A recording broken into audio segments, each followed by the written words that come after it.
What if the deepest betrayals you've ever faced, the ones that shattered your trust and left you feeling completely broken, weren't actually meant to destroy you? What if those moments were an invitation, a test, even, to forge you into someone stronger, wiser, and more powerful than you ever imagined?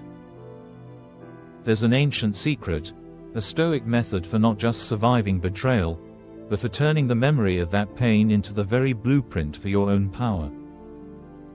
The Stoics don't promise you a life without pain. They promise that pain doesn't have to run your life. And I'm going to show you how to use their wisdom. Let's be real, betrayal hurts. It's a special kind of pain, a severing of trust that makes you question everything, and can feel like the ground has just vanished from under your feet. Your mind replays the scene over and over, looking for an answer that will somehow soften the blow, but it never does. That feeling is real. It's valid. And the Stoics never asked us to pretend it doesn't exist. They weren't emotionless statues. They were soldiers, statesmen, and artists who faced war, exile, and incredible loss.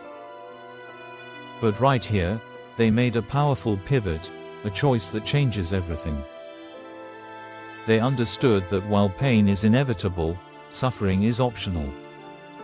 The great Stoic emperor Marcus Aurelius was betrayed by his own top general, Cassius.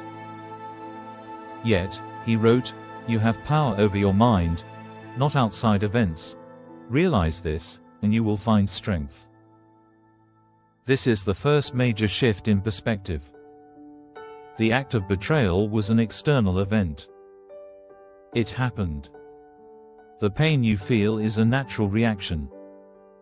But what you do next, the story you tell yourself about what this means, and who you'll become because of it, that is completely within your control.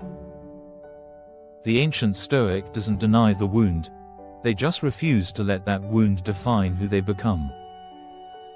They know that a good person can't truly be harmed by a bad one, because our character, our inner fortress, is untouchable, unless we give someone else the key. This leads us straight to the foundational pillar of all Stoic practice, the dichotomy of control. This is simply the radical act of separating what is within our power from what is not. Picture yourself as the captain of a ship. You can't control the sea. You can't command the winds or calm a storm. The storm just is. Screaming at the waves is madness. Cursing the sky is a total waste of energy. But you can control the rudder. You can adjust the sails. You can steer your ship with skill, navigating the storm with the resources you have. Other people's actions, their character, their choices, that's the storm. It's outside of your control. You can't force loyalty. You can't demand honesty. You can't wish someone into being the person you want him to be. So much of the pain from betrayal comes from this desperate attempt to control the uncontrollable. As Seneca said, we often suffer more in our imagination than in reality, because we're attached to a story of how things should have gone. The Stoic, however, immediately brings their focus back to their own ship. They ask, okay, what's up to me right now? The other person's disloyalty isn't up to you. Their lack of integrity isn't up to you. But your response, that is entirely, unshakably yours. Your integrity. Your resilience. Your choice to act with virtue, even when you've been met with vice. That's your rudder. When you really get this, something profound shifts. All the energy you were wasting on anger, on replaying the past, on asking, why me? You reclaim it. It becomes fuel for your own journey. You realize your true power was never in trusting them to be faithful. It was in trusting yourself to be unbreakable, no matter what they did. You stop being a passenger in their storm and become the captain of your own soul. Once you've reclaimed your energy, you're ready for the second secret, a principle that turns victims into warriors, turning the obstacle upside down. The Stoics believed that every challenge, every setback, every betrayal wasn't a roadblock on your path, it was the path. Marcus Aurelius put it perfectly: the impediment to action advances action. What stands in the way becomes the way. Think about a blacksmith forging a sword. The raw iron isn't a sword. It's brittle, shapeless, and weak. To become strong, it has to be subjected to incredible stress. It's heated in a blazing fire, beaten with a heavy hammer, and plunged into cold water.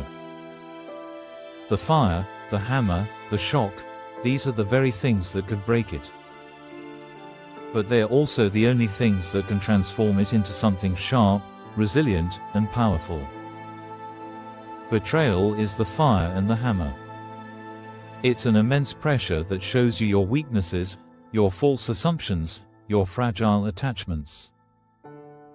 The normal reaction is to see it as purely destructive. But the Stoic sees it as transformative. This pain isn't just pain, it's information. It's feedback. It reveals where your emotional armor needs to be reinforced. So instead of asking, "Why did this happen to me?" the Stoic asks, "What virtue is this event trying to teach me? Is it training my courage, forcing me to stand on my own 2 feet? Is it training my wisdom, teaching me to be more discerning about who I trust? Is it training my sense of justice, challenging me to respond with dignity instead of petty revenge? Is it training my self-control, teaching me to master my emotions instead of being their slave?" The betrayal itself becomes the raw material for your growth. You don't just survive it, you use it. You alchemize the poison into medicine. The scar isn't a mark of damage, but a testament to the fact that you endured the forge and came out stronger, sharper, and more refined. The betrayal is no longer a story about what someone did to you, it's a story about what you built from it. This brings us to the final and most profound secret, amor fati. It's a Latin phrase championed by the philosopher Nietzsche, but it has deep roots in Stoic thought. It translates to, a love of one's fate. Now, this isn't about pretending you like what happened. It's not toxic positivity. It is the radical acceptance that every single moment of your life, the beautiful and the brutal, was necessary to bring you right here. It's the conviction that your life, with all its twists and betrayals, could not have unfolded any other way. Amor fati dares you to look at the scar of betrayal and say, "I wouldn't have it any other way." Why would you do that? Because the person you were before that betrayal needed to be broken so that the person you're becoming could be born. That event, as painful as it was a necessary chapter. You don't have to love the pain, but you can choose to love the person the pain is forging you into. Think of your life like a giant tapestry. From where you're standing, up close, all you can see is a tangled mess of threads. You see the dark, ugly knot of betrayal and it just looks like a mistake, a flaw in the design. But from a higher perspective, what the Stoics called a view from above, you would see that this dark thread was essential. It provides the contrast that makes the golden threads of resilience and wisdom shine even brighter. Without that dark knot, the masterpiece of your life would be incomplete. To embrace amor fati is to stop wishing for a different past. It's to release the exhausting burden of, what if? It is to say, this happened. It was part of my path. And I will make it serve me. You stop seeing the betrayal as the moment that broke you, and you start seeing it as the moment that woke you up. It becomes the origin story for your true strength, a fixed point in your history that you can always look back on and say, that is where I began to build the unbreakable version of myself. So how do you actually practice this? Here's a simple toolkit to start turning the lead of betrayal into the gold of power. First, reframe the narrative in plain, objective language. Instead of saying, "They destroyed my life and shattered my trust," try saying, "They acted without integrity, and now I have an opportunity to rebuild my life on a stronger foundation." You're not in denial. You're practicing how to see reality without the catastrophic story we layer on top of it. This moves you from emotional panic to calm problem solving. Second, check in with reason instead of clinging to the hurt. Your mind will want to replay the wound endlessly. You have to interrupt that loop. Ask yourself the most powerful question in the Stoic arsenal: what now? This question pulls your focus from the unchangeable past to the controllable present. It shifts you from being a passive victim of your history to the active creator of your future. Third, practice what you might call emotional sobriety by sharing the scar, not the wound. There's a huge difference between seeking support and endlessly reliving the trauma. A wound is raw, open, and actively bleeding. A scar is a healed place that tells a story of survival. Process your pain, but make it your goal to get to a place where you can talk about the experience as a lesson learned, not a hurt you're still living in. That's the difference between being defined by your pain and being dignified by it. The journey from betrayal to power is a personal one, but you don't have to walk it alone. Share one lesson a past struggle has taught you in the comments below. Your story, your scar, could be the guide someone else needs to see today.